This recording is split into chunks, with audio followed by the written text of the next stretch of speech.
அனைவருக்கும் இனிய காலை வணக்கம். மார்கழி மாதம் 28ஆம் நாள், திருப்பாவை 28ஆம் பாடல்.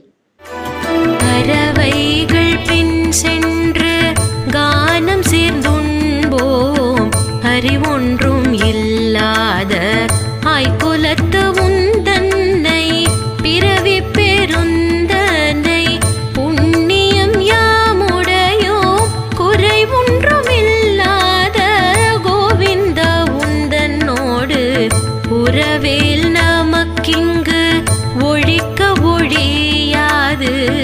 அறியாத பிள்ளைகளும்